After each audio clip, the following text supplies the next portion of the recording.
Dikisahkan, hiduplah seorang gadis cantik dalam keluarga miskin.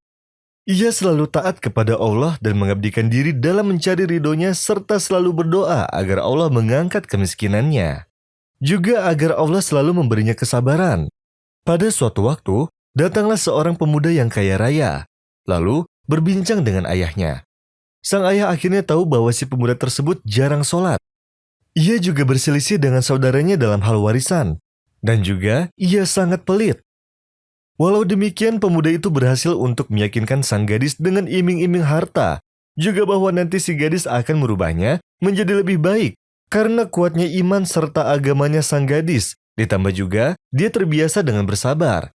Si gadis pun setuju dan berkata kepada ayahnya, "Semoga ini jalan yang terbaik. Aku akan selalu berdoa untuk kebaikan kita semua." Sebagaimana Rasulullah SAW bersabda, "Sungguh, perkara seorang mukmin itu luar biasa, karena seluruh perkaranya baik. Jika mereka diberi kemudahan, mereka pun bersyukur, dan itu baik baginya. Jika tertimpa musibah, mereka bersabar, dan itu juga baik baginya." Setelah menikah, sang gadis pun berusaha merubah suaminya.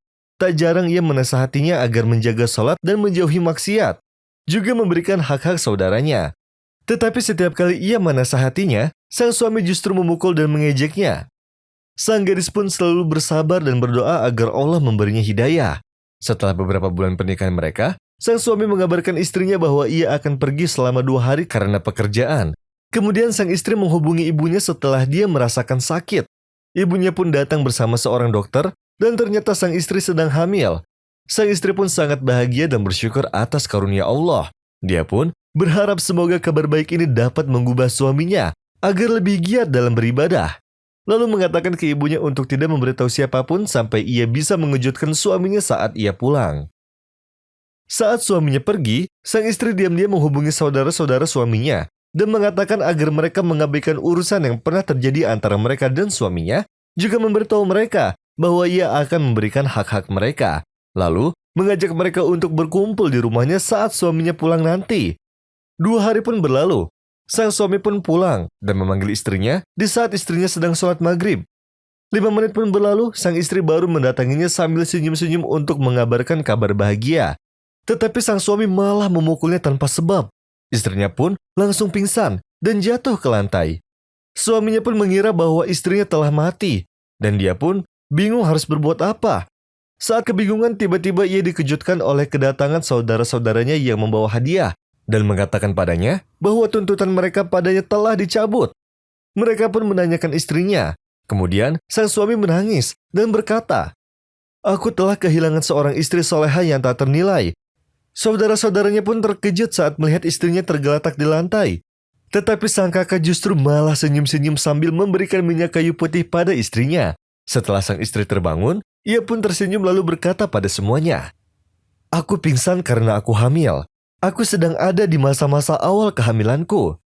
Saudara-saudaranya pun sangat gembira mendengarnya, lalu memberinya selamat. Bayangkan sendiri bagaimana bahagianya sang suami saat belum lama melihat istrinya sekarat. Justru istrinya sedang mengandung anaknya. Ditambah lagi kasus warisan dengan saudaranya pun yang telah selesai. Ia pun bergegas untuk berwudu, kemudian sholat dan memohon ampun kepada Allah atas apa yang pernah dilakukannya. Juga meminta maaf pada istrinya atas segala kesalahannya, dan memberikan hak-hak saudaranya dengan perasaan malu dan juga senang karena istrinya yang sangat sabar hingga Allah mengabulkan segala doanya. إنما مثل الحياة الدنيا كماء أنزلناه من السماء فاختلط به نبات الأرض مما يأكل الناس والأنعام حتى إذا أخذت الأرض زخرفها وزينت وظن أهلها أنهم قادرون عليها أتاها أمرنا ليلا أو نهارا فجعلناها حصيدا كأن لم تغن بالأمس كذلك نفصل الآيات لقوم يتفكرون والله يدعو إلى دار السلام ويهدي من يشاء إلى صراط مستقيم للذين أحسنوا الحسنى وزيادة ولا يرهق وجوههم قتر ولا ذلة أولئك أصحاب الجنة هم فيها خالدون